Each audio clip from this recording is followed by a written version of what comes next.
Hello everyone, my name is Z, and welcome to another card pack opening. Today I'm going to be opening 40 packs from the new expansion, Whispers of the Old Gods, and, well, I have to say, it took me a while to get them because I was having some trouble in the arena the last couple of weeks.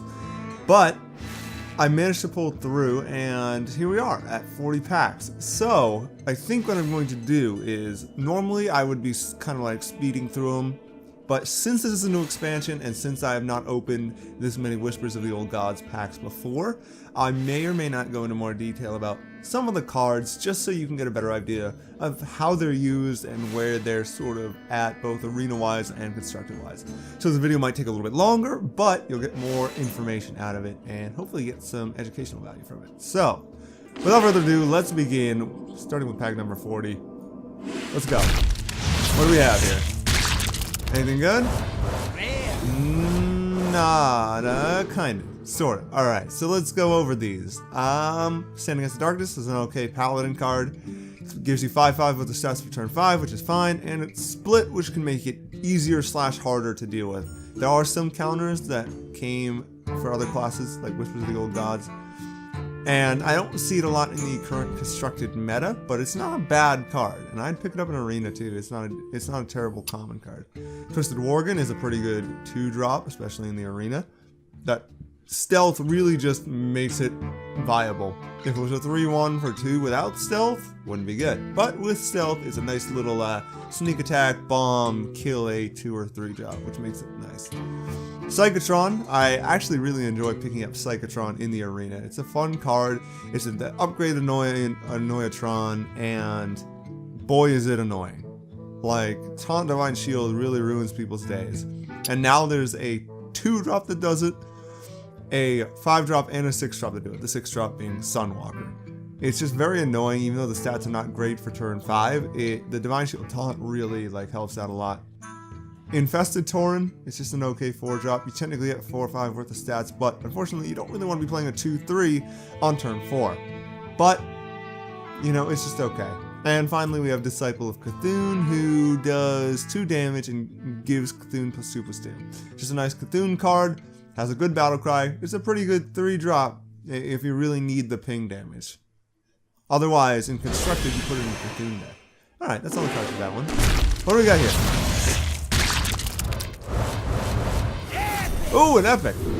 Excellent, and it's an interesting one too, but let's go over the other stuff first. Faceless Behemoth, it's just a standard 10-drop, it's very powerful, it's a behemoth. Okay, Aberrant Berserker is a pretty nice 4-drop actually for the arena. It kind of it has the weaker stats with 3/5 split, but with the Enrage you kind of make some of that back, especially if you can clear a small minion with it. Boom, all of a sudden you have a 5/4, a 5/3, a 5/2, basically guaranteeing a 2-for-1 unless they have some form of efficient removal. Usher of Souls, not a bad card either. It's 5/6 stats on turn 5, which is pretty good. And whenever friendly minion dies, give you Cthulhu +1/+1. Once again, this kind of is a Warlock class card. The intent is to make a Warlock Cthulhu deck, however there's not a lot of synergy and nobody really runs Warlock Cthulhu. Other than that, it's got solid stats for turn 5, so not a terrible common to pick up in the arena. Spawn on Azoth. Also a weird card, not a terrible card. Really situational though. You basically need board flood for this to be an effective card to use. The point is that it has weak stats, but you're meant to slam it into a minion to buff all the other minions you may have on the board and make them harder to deal with. However, if you have no minions on the board, then it's useless. What do? I don't know. It's just a 2/2. So, really situational, really good if you have a board flood, kind of aggro mentality going on to your arena deck. Otherwise, you're going to be looking for more stat value from a 3-drop. And finally, we have the epic we showed you. Eternal Sentinel, it's got a nice battle cry for Shaman. Unlock your overloaded mana crystals. I've definitely seen it in constructed, a couple of value overload Shaman decks run it, but for the most part it actually remains out of the spotlight, which is really interesting. However, it's still a solid 2-drop and has potential value both in the arena and in constructed, so it's a decent epic to pick up. Only pick it up though if you have no better epic pick. Alright, this is Pack number 37. Pack number 38. Ooh, golden. Nice. Okay, we've already been over Psychotron. We haven't been over any of these, which is nice. New cards, hooray. Power Word Tentacles, we'll go over first because it's golden and shiny. It's another buff card. Apparently you get tentacles. I don't know, look at that. She's gonna whip around. She's gonna be like Whiplash from Iron Man or whatever. Freaking Yuri? I can't remember his name. Anyways, you're gonna be Whiplash. You gain +2 attack, which is usually enough to make a trade. Plus the 6 health, which is really hard to deal with. So it's an okay buff card. It doesn't have quite the impact of what was the other one? The 3 mana Velen's Chosen, the 2/4, because it's very expensive, and mid game they're going to be playing bigger creatures and bigger spells, so it's a little bit easier to deal with a Power Word Tentacles play over a Power Word, Velen's Chosen play, like early on. So it's just okay. It's decent. Cult Apothecary is like almost an ancient heal bot. It really is situational though. If they flood the board, you get a lot of health. If they don't, you get a little bit of health. If they have nothing, it's pointless, right? The battle cry. Really, it was one of those kind of like random save cards that may make or break a deck that you are playing in the arena.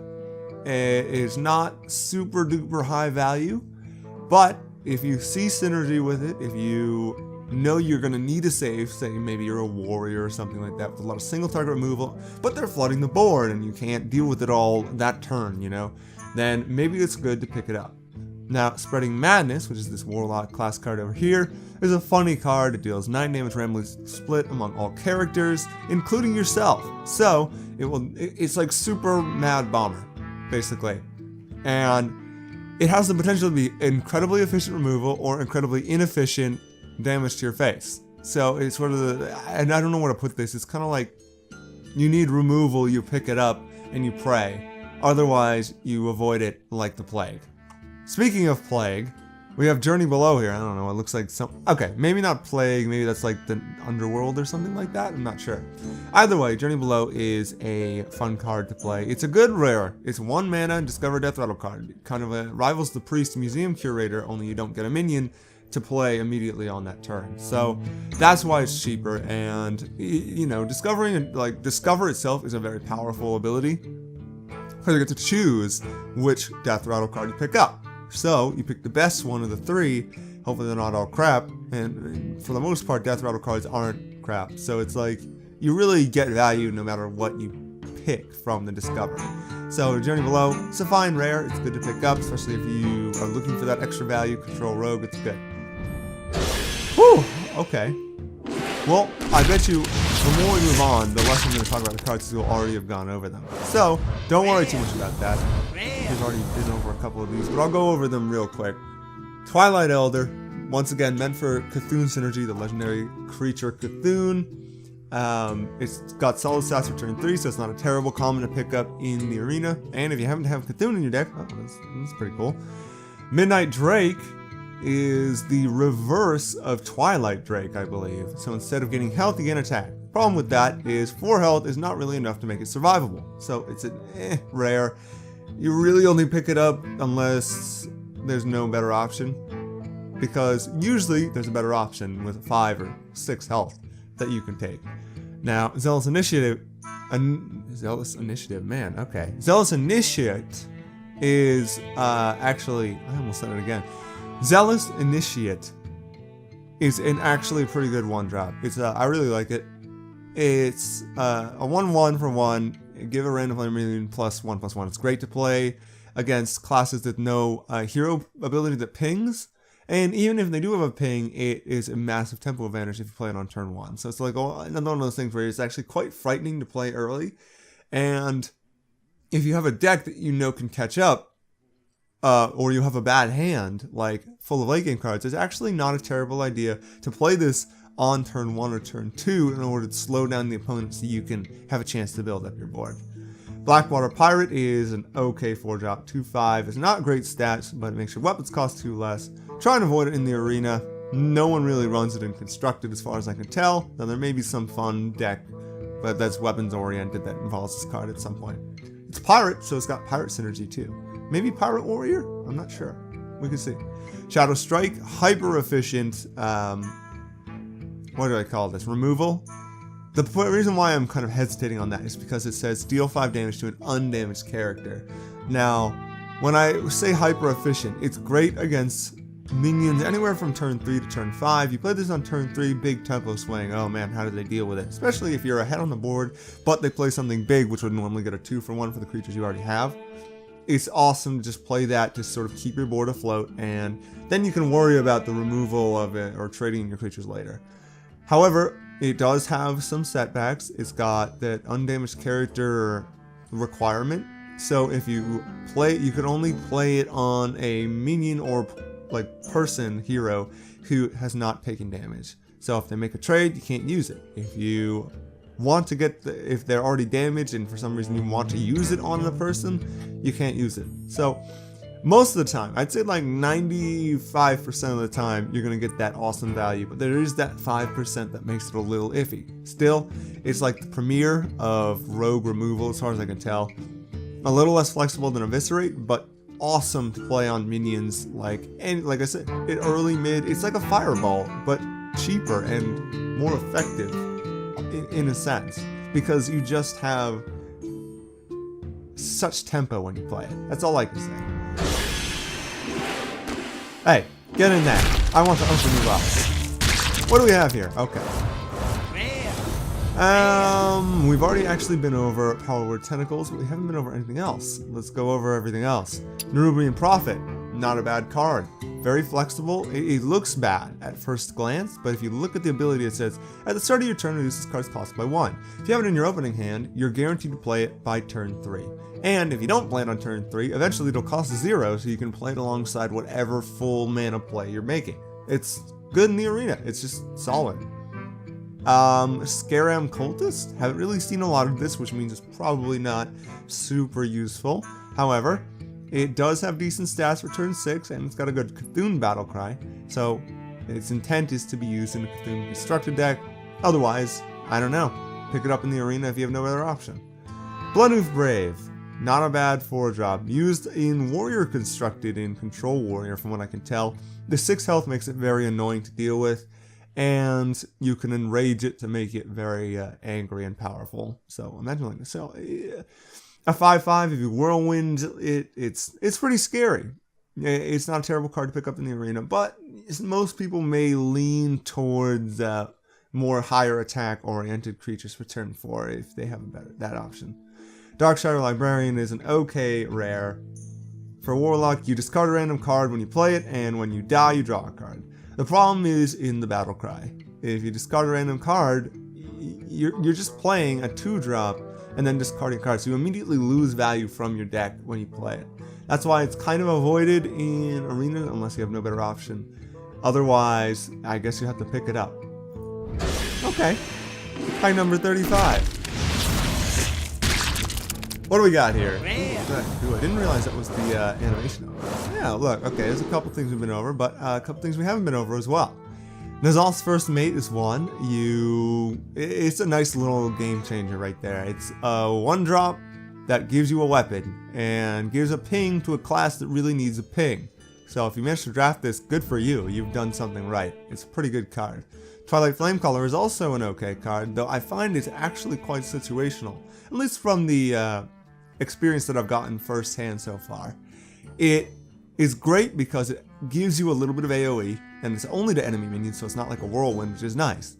However, most of the time, it's mostly, like, its weak stats make it not particularly great to play like on turn 3 or anything like that. So you kind of wait for Flood, and sometimes that 1 damage ping isn't enough to deal with the board, which is like, it sucks, you know. So you draft it with the intention of hoping to get some value from that AoE aspect, but if you can't deal the damage or the follow-up damage or 1 damage hero ping, you know, and then it becomes a bit of a problem. Still, it's not terrible, so you usually end up drafting it. Scorpion Tentacle, it's an okay 3-drop. Has crappy stats but taunt, so, and it's better than Silverback Patriarch, which is a 1/4 taunt for 3. So that's talk about like upgrading right there. This is just a better version of that. Darkshire Councilman is an interesting card. It's used in Zoolock and Constructed, and it's okay in the arena. It's not particularly great because you're not going to have all that awesome, like, cheap synergy that you would have if you were playing Zoolock, like playing like 4 1-drops on the following turn to buff it to a 5/5. You don't get that in the arena. Still, it's okay for their job, and if it stays alive a few turns, it can get pretty terrifying. So just look out for it, and weigh your options, and if you think you can pull off the synergy, you pick it up.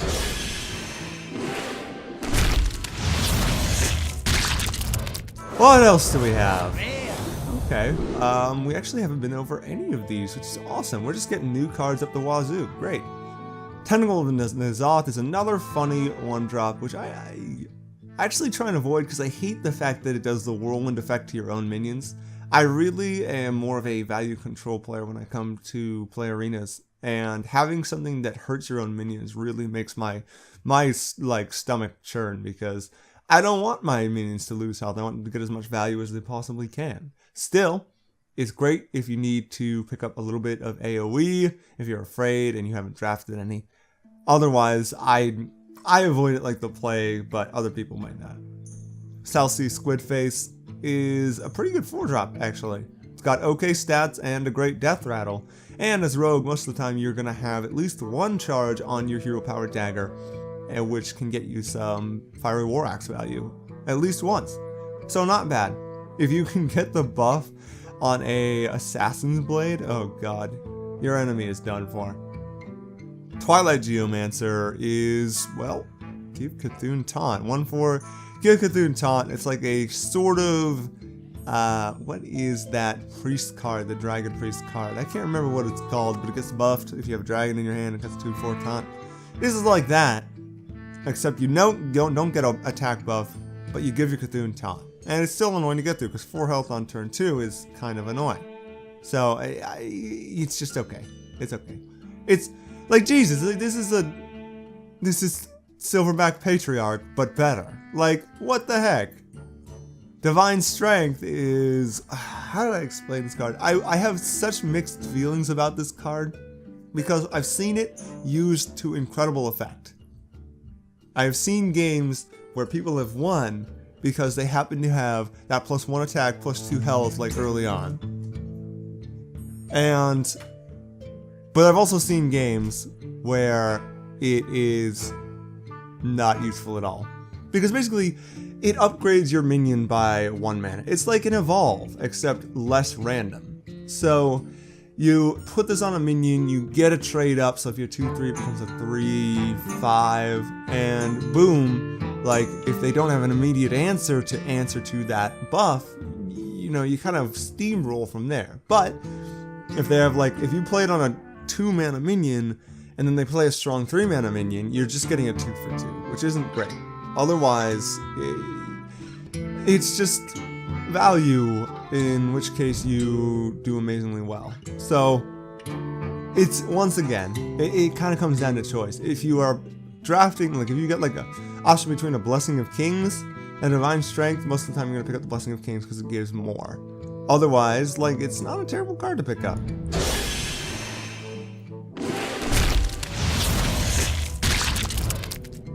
What else do we got? Ooh, fun. Golden rares. Love it. The doubles. 3 rares, actually. What? Okay, that's awesome. Let's go over them while we can. Did I go over 4 large stock at one time? I don't think I did. Well, I'll do that in a second. Mark of Yasharj. So not a bad card. Give him any +2/+2. If it's a beast, draw a card. Notice it doesn't give the taunt that Mark of the Wild does, but if it's you draw the card, you get immediate value, which in many cases is very good. Thistle Tea is okay. It's kind of like a sprint, only it's randomer, and if you don't draw a good card, well, you don't draw a good card, which is still, I mean, I don't know what to say about it, honestly. Like, once again, just like Divine Strength, this card is the type of card that can win or lose games, because if you draw like 3 Eviscerates, wow, like all of a sudden you've got tons of efficient removal, some not even from your own deck, and you just crush your enemy. If you draw like a 1-drop that doesn't do crap, like, you know, what do? That's nothing. You kind of just lose from there, right? So, situational, but not terrible. Ancient Shield Bearer is another Cthulhu card. It's a warrior class card. 6/6 stats is okay. Battle Cry is good. Once again, it's a little bit better to play in Constructed than it is in the Arena, but once again, if you have no better option, you pick it up. Forlorn Stalker is an okay 3-drop for the Hunter. Battlecry give your Death Rattle minions +1/+1 if they're in your hand when you play this card. Great if you have a Savannah Highmane, even a Web Spinner or Harvest Golem, like anything. Like if you happen to draft Death Rattles, dang, pick this up. Otherwise, it's not the greatest 3-drop because of that 4/2 stat line. It doesn't have stealth to counter anything, so it's not super safe to play on turn 3. Still, if it does survive, like, oh, that's pretty good. 4 attack on turn 3 is not bad. 32. Okay. What do we got? Oh, an epic. Lovely. And we've already been through most of these. What Wisps the Old Gods? Okay. Another Druid class card. Either summon 7/1/1 Wisps or give all your minions +2/+2. It's an okay card. You either get 7/7 worth of stats on turn 7, or you can buff the minions you already have on your board to high heck and just crush them. So, I'm going to put this at a slightly above average epic. There are better epics, especially for a Druid to pick. Ancient of War, Ancient of Lore. What else is there? I feel like there's more, but I can't think of any off the top of my head. If you don't have those to pick, you pick Wisp of the Old Gods, because it's pretty good.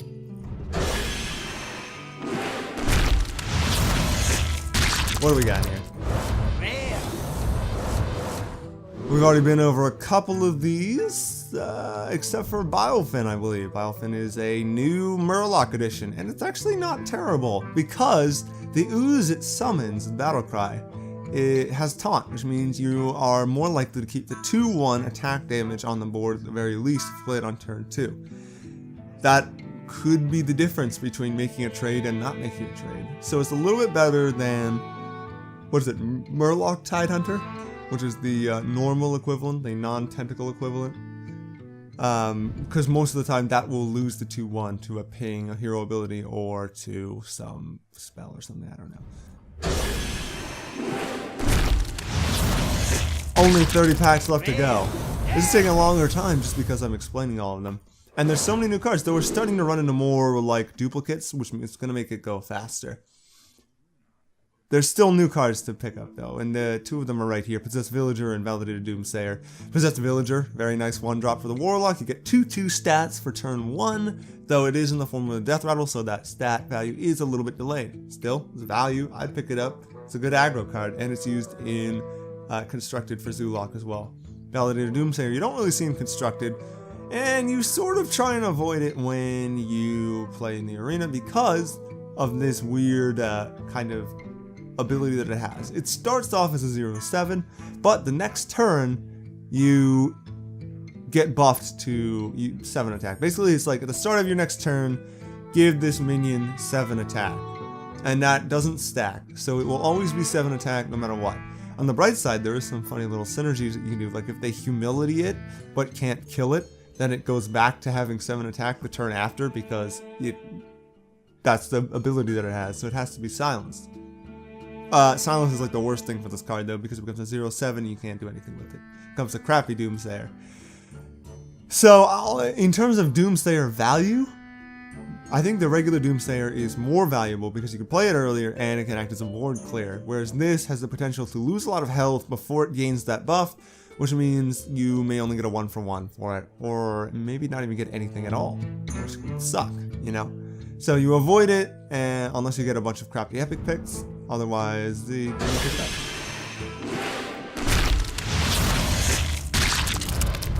What next?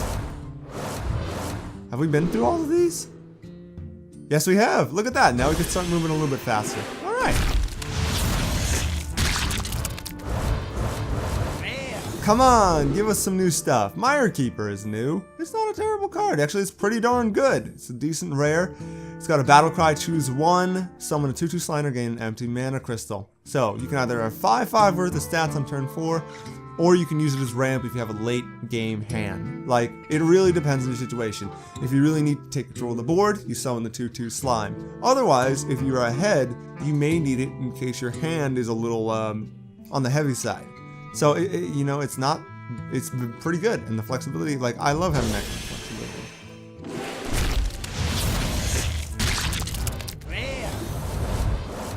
And, I didn't open everything. Oh, 3 new cards. Excellent. Let's go with the common first. Evolved Kobold.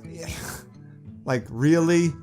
What kind of terrible card is this? It's just terrible stats. If for some reason you can keep it alive, good if you have spells. Otherwise, like, I would just avoid it. It's just not valuable enough to have, like, play on turn 4. It's too expensive. You can't really drop it like a normal Kobold Geomancer. In which case, like on turn 4, you could play a Geomancer and a Frostbolt versus this, which you can't. It's just not as good. Now moving on to the rares, we've got a couple of good ones right here. Cult Sorcerer, just a good 2-drop with an excellent passive, spell damage +1. If you happen to have Cthulhu, woohoo, good for you. Undercity Huckster is also not terrible. It's got worse stats, but a good Death Rattle, and that extra value like really puts it into the good category. So it's a good rare to pick up. 26 pack. We're moving along faster though. We have everything. We've been through all of these. Excellent. Double Usher of Souls though. Just what I didn't need. I mean, I don't mind. This gets us more dust. Maybe we'll craft a legendary at the end of this. Let's see how much dust I have. We've been through 3 of these, I believe. We have not been through Amgam Rager or Shadow Word Horror. Amgam Rager is reverse Magma Rager, if you didn't get that pun. Talk about power creep, am I right? 1/5 worth of stats, though, doesn't really make it that good of a pickup. Shadow Word Horror, an AoE that's kind of situational. Destroy all minions with 2 or less attack, including your own. Make sure you recognize that when it says all minions. It's good if you're behind, not so good if you're ahead, not so good if your opponent doesn't have 2 attack minions. 24 packs left to go. Ooh, epic and rare. Cool. And interesting epic at that. We've been through the 3 commons, so we'll go through the rare and the epic. Eater of Secrets.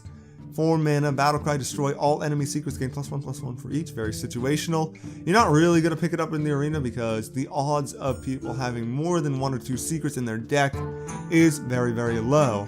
The odds of them having both in their hand by the time turn 4 rolls around is even less. So it's like, it's too situational, too unreliable, and for 4 mana, it's just not worth it. Tentacles for Arms is another issue entirely. It's got a really cool death rattle, but it's very expensive and only has 2 durability, which makes it a very annoying card to play with. You do have the potential to get some value with it though, especially if you can keep recycling it and killing enemies. Otherwise, the attack is a little low for the cost, and so is the durability. And like, why would you play this card when you could play an Assassin's Blade, which basically does the same thing and has 1 more attack, right? So, okay, that may be a bad example because this is a warrior card and that's a rogue card, but you see what the comparison that I'm making right there? Like, you have the potential to do more with the Assassin's Blade than the Tentacles for Arms because of the durability and extra attack.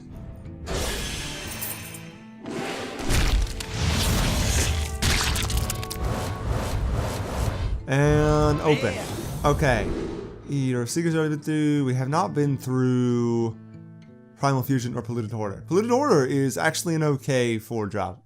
The 2 health means they have to use a card to clear it. They can't just hero power ping it, just like, unlike its lesser devolution, the Loot Hoarder, the 2/1 for 2. And it's got the same death rattle. So it's like not terrible. You can trade it into a 2-drop or a 3-drop, or if you're lucky, a 4-drop or a 5-drop, and get a card from it. So it's not terrible. Primal Fusion is also not terrible. I put these both in the not terrible but not amazing, like, pickup cards to pick up. Primal Fusion, if you use your hero power, boom, summon a totem. The next minion you play, or even the totem that you play, will get +1/+1. Boom, you summon another totem, get +2/+2. If you play it late game, like, holy cow, that's terrifying, right? Like, you've summoned 20 totems, right? You have 5, what are they called? Tuskar Totemics in your deck, and so you've summoned that many totems plus the ones you've hero powered in. Oh god, it's suddenly you have like an epic minion that they can't deal with. Not a terrible card. It's not a terrible card to play with only one totem blade, right? Like, but there is a better option. Like, why would you pick this over a lightning bolt, right? Where you get that 3 like attack damage versus the 1/1, right? So it's also slightly less flexible because you need to summon totems and you need to have a minion on the board. So be careful with this card, but it's not a terrible card. Well, it's just like the Polluted Horror. Like, it's something to think about if you see it in a draft of 3 cards.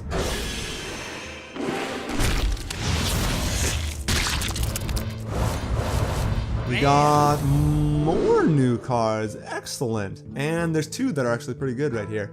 Feral Rage is another lovely druid card that was added. It's got its efficient removal for turn 3 and life gain. Of course, it has to choose one, so you have to choose between either killing with a 4 attack or healing and saving yourself with the 8 armor. Just a decent card.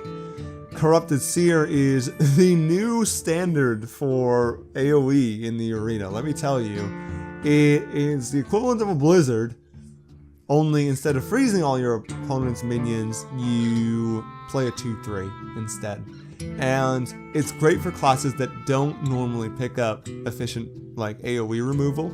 Like, what's a good one? Warrior, or even Druid. Like, things like that where you need like powerful anti aggro to make sure you take back the board and can set up later. It's a lovely Murloc. It's just an absolutely lovely Murloc, and if you don't have AoE, you pick it up. And the good news is it's available for all classes, so even if you're a mage and you don't draft a Flame Strike, you may have the potential to draft a Corrupted Seer instead. What do we got? Only 20 packs left, and we're cruising along. It's gonna go faster and faster. And the only card we haven't been over here is Carrion Grub. Carrion Grub is a decent 2-drop for Hunter. 2/5 worth of stats, and it's just vanilla. So it means you can control where it goes. It's a little bit better than that other 2/5 from the Grand Tournament. I wish I could remember the name of him, but I'll figure it out later. Carrion Grub, you don't get it sent back to your hand if you hero power, and it can get the beast synergy that Hunter has, like with Houndmaster or something like that. Bestial Wrath. What do we got?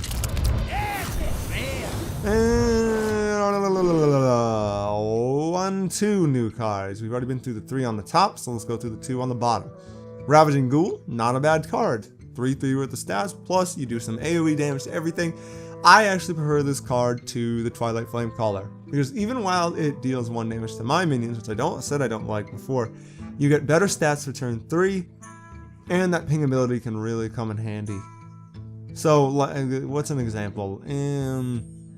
Against an Anoyatron, against a flooded board. As a warrior, you usually have some form of enrage, like with that Bloodhoof Brave or that new Berserker, the 3/5, right? It's not as bad in a warrior deck, and it definitely has merit. Dark Speaker is actually pretty funny. I like this card a lot. It's a neat little epic. It has okay stats for turn 5, not great, but the swap stats is where it really shines. You can use it to trade up or to heal a minion that you've already like put on the board. I love having this in Druid because Druid is more likely to draft taunts like Druid of the Claw. Even like the bigger ones like what's a good example? Not Ironbark, Ancient of War. Like if Ancient of War's got like 2 health left and you turn it into a 3/6, boom, that's more value, right? Because they can't deal with the taunt. It's really annoying. So you kind of like acts as a heal / makes things more annoying depending on the synergies you have. So like it's awesome synergy with taunts. It's okay synergy with death rattles. It's okay synergy with weaker minions that you already have on the board, right? If you need a trade up. 19 packs to go. What do we have? Can you open it like packs with not the mouse? So I seem to be having trouble with that, but I'm not having trouble with this pack. Holy cow. We got some good cards right here, and they're new too. We have Stormcrack, which is deal 4 damage to a minion. Very efficient removal, but of course it has the overload requirement, so be careful. But I'd pick it up. It's pretty good. 4 damage to a minion, and you can control where it goes? Wow, that's not bad.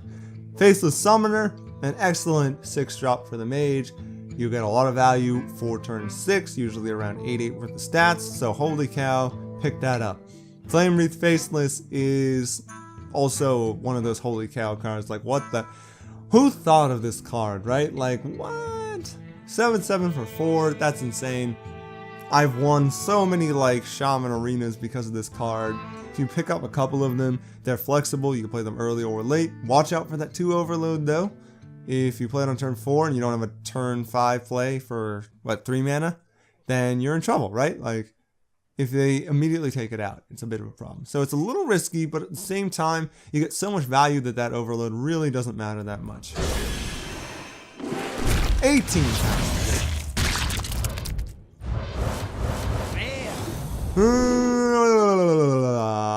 Bloodhoof, Brave, we've already been through all these, I believe. Double Bloodhoof, lovely. More dust for me. I'll take it. Ooh, oh, I see. One new card, Dark Arakoa. Just, I like it. It's a good card. It's a good common card. 5/7 worth of stats plus taunt. I'll take that any day. You know, like, and once again, you have Cthulhu. That's great. We've been over everything else, so we're gonna move on. Come on. Oh, I forgot you can use the space bar. I haven't done this in a while, have I? Jeez. 2 cards. I'm trying to remember which cards I've been over and which cards I have not been over, and I don't think I've been over these 2 on the top here. Shatter, weird card, good if you have Freeze. I've seen it used in Freeze Mage and Constructed. I've even picked it up once in the arena, but I didn't get enough use out of it, despite the fact that I had, what, like 2 Frostbolts, 2 Water Elementals, and a, what's the 1 mana spell, the Freeze one? Frost Lance? Can't remember what it was called. I wish I could have got more value, but like 1, you need to have it in your hand, and 2, you need to have Freeze. So you need those 2 things for it to work. A Light in the Darkness is more reliable. It's a slow play. It's the type of play you want to play mid-game or late-game, so you can take the whatever minion you get and drop it on the board immediately. But it's also like if you need to play it on turn 2, you need to play it on turn 2. You discover a minion, so you pick the best of 3, and whatever that minion you pick, you give +1/+1. You need to pick what you don't have. So like, I know that sounds dumb, but you need to look at your hand, and if you have no early game and your like opponent has a board, you need to pick the early game, right? So you don't lose the board. If you are winning and have flexibility to pick an awesome minion like a legendary, go do that. Enjoy yourself. Have fun.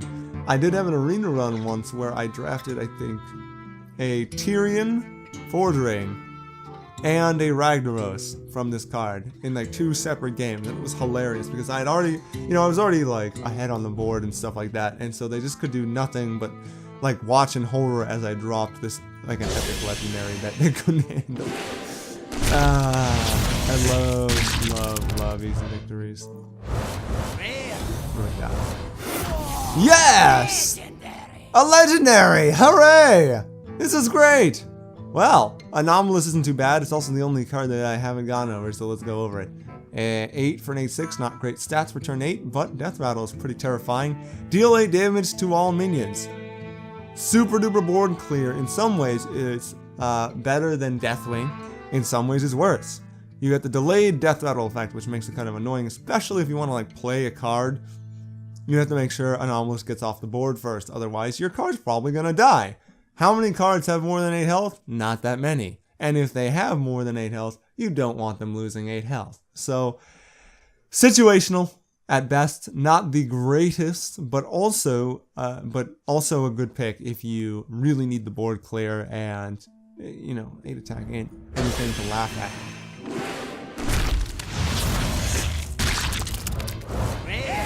We got Bog Creeper, Addled Grizzly, and Forbidden Ancient. Bog Creeper, really good 7-drop, 6/8 worth of stats, good for turn 7. Taunt makes it even better. Addled Grizzly is okay. It's a type of card you want to drop later, not on turn 3, but if you drop it on turn 3 and they don't have an answer to it, holy cow, you're about to get some value, right? After you summon a minion, give it +1/+1. That applies to the minion that you play. So if you play a Yeti on turn 4, it comes at 5/6 on turn 4. Holy cow, like how do you deal with that? So it's the type of thing that you either save in your hand till late game and then drop like 3 minions and go, deal with this board, or you risk playing it early and have the potential to go really far with it. It's a little too situational to be picked up, but it's not a horrible card to pick up. So if you have like a bunch of horrible rares, I suggest picking up the Addled Grizzly because it's not a terrible card. Forbidden Ancient is also not a terrible card. You spend all your mana and you gain +1/+1 for each mana spent. Now, I originally thought this was a great card because it starts with 1/1 stats and then it says gain +1/+1 for each mana spent. But what it doesn't tell you is that you're technically starting at 0/0. So when it says 1/1, you're actually 0/0 and you gain +1/+1 as a battle cry. So, it's a good card, it's an okay card. If you play it on turn 2, you get a 2/2. If you play it on turn 3, you get a 3/3. If you play it on 4, you get a 4/4, and so on and so forth. You do not get 1/1 plus +1/+1 for each mana spent. You get 0/0 plus +1/+1 for each mana spent.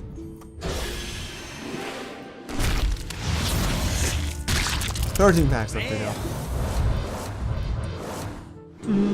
Been through everything, I think.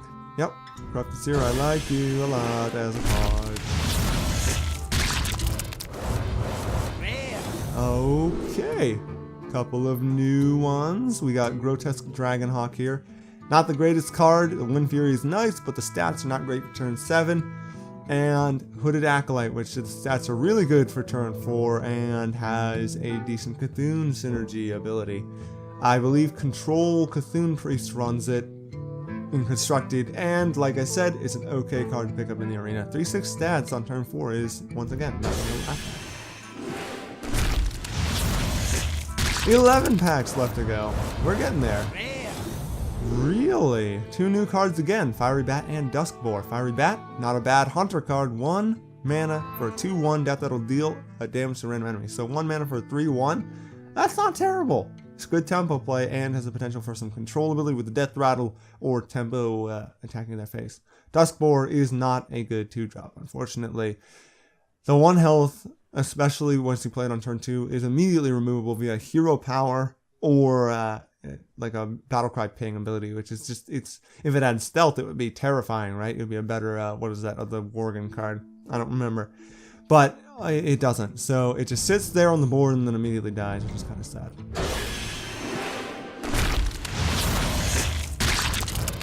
Pack number 10. Have we been through everything? Yes, we have. Moving to pack number 9. We got everything here except Infest. Infest is a interesting ability. It's give your minions Death Rattle out of random beast to your hand. Like it's give your minions Web Spinner, or turn your minions into better web spinners, kind of like that, right? I don't know what to say about it for the arena. I wish I could think about it, but like when I think about it, I have not drafted a lot, nor have I had the opportunity to draft it a lot. I think I've only, out of the 40 times that I played to get these packs, I may have had like 1 opportunity to draft it. So I really can't tell you much. It's the type of card that you play if you're playing aggro, because you can get immense value from it, right? Like you flood the board early, you play this on turn 3 or 4, you got 2 to 4 minions with a new Death Rattle ability. Like holy cow, like what the heck, you know? Like how do they deal with that? You get immense card draw value, and that's not bad. Otherwise, like if you have nothing on the board, you don't really want to play this on 1 creature, right? You want to play it on at least 2 or 3 in order for it to get the most value. okay card. I'm going to say it's okay, but from my limited amount of experience, I can't really give a good, solid opinion on it. Wait, did I go over the other one? No, there was only that's like the 2 cards that I hadn't gone over. I don't remember. Oh, this is the Berserker, right? Oh no, but I've already been over him. Okay, never mind. He's just good, decent range. All right. Another epic, hooray! And double shatter, just what I don't need. Golden Thistle Tea, thank you. Forbidden Shaping I really like. It's a very flexible priest card. Spend all your mana, summon a random minion that costs that much. The randomness is a little eh. You have a chance for it to spawn a crappy minion. You have a chance to spawn a great minion, right? For whatever mana cost you play. What's nice about it is that flexibility. You can play cards and then play Forbidden Shaping to use up the rest of your mana to summon a minion. Not bad.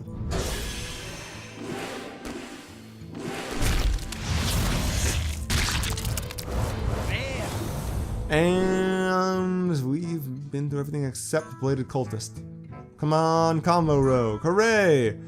Not the kind of thing you coin out on turn 1. Honestly, there are many times I've played this as just a 1-2 and still got value with it. But if you like have a 2-drop and they like the Bladed Cultist on turn 3, it's not a bad like turn 3 play too, right? So just it's a good card. It's a decent card. Flexible, once again. I love that flexibility.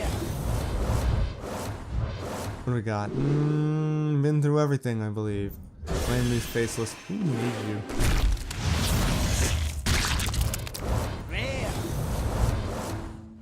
Been through everything here. Faceless Summoner, you value... oh no, I haven't! Crap! That Alchemist.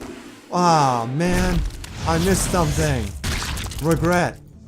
Can I go over it now while I'm opening these cards? Okay, I'll do it real quick. Darkshire Alchemist is an okay 5-drop. You get a really nice Battlecry heal, 5 health. Damn it, I wish I could have showed you the card. It's good, not great, just good. Counter Strike, you're great. Rallying Blade is new. It's another Paladin weapon. Hooray! A Paladin's turning into Warrior. Except I think Rallying Blade is a better weapon than the warrior equivalent. The one that gets a +1 durability if you have a taunt minion. Can't remember what it's called. Rallying Blade, if you have minions on the board with Divine Shield, they get buffed. Wow.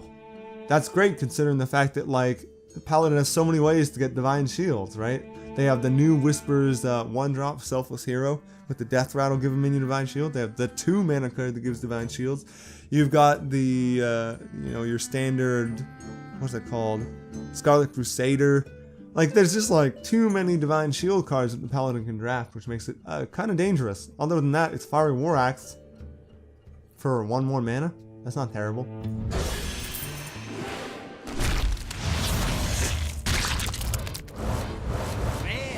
Anything new? Servant of the Yogg-Saron. Sure. It's an okay 5-drop. You have a chance to get a lot of value from it. You have a chance to get terrible value from it. It's like Matter Bomber, I guess. I put it in the same category as Matter Bomber. You either win the game or you lose the game, right? Fun. Final pack. Here we go. 1 more legendary for the road. Oh, the game doesn't like me that much, I guess. And I believe we've been through everything here. Ancient Shield Bearer, Amgam Rager, Spawn of N'Zoth, and Power of Tentacles. Okay.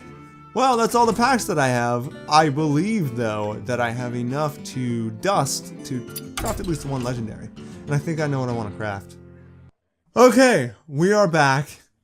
It took me a second to figure out which card I wanted to disenchant. I found a golden rare that I wanted to get rid of. And I was like, yeah, okay, let's get rid of that. Now, in its place, we're going to craft a much better card. N'Zoth Corruptor. It's pretty much the pinnacle of legendaries to come out of the Whispers of the Old Gods expansion. Works with a lot of classes, and especially is very annoying with Sylvanas Windrunner, a standard card. And what is the other Death Rattle card? Cairn Bloodhoof, I believe it is.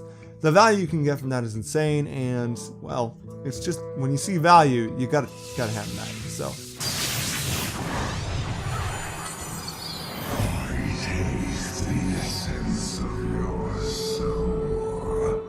That's terrifying. Please don't eat my soul. How about you work for me instead? Well, I'm glad we got that out of the way. Welcome to Team Azoth. Thank you for joining us. And for the rest of you, thank you so much for watching this card pack opening / crafting. Hope you guys enjoyed it. And I'll see you for the next video, which I believe will be coming quite soon. So until then, I will see you all later. Get out of my house. So long.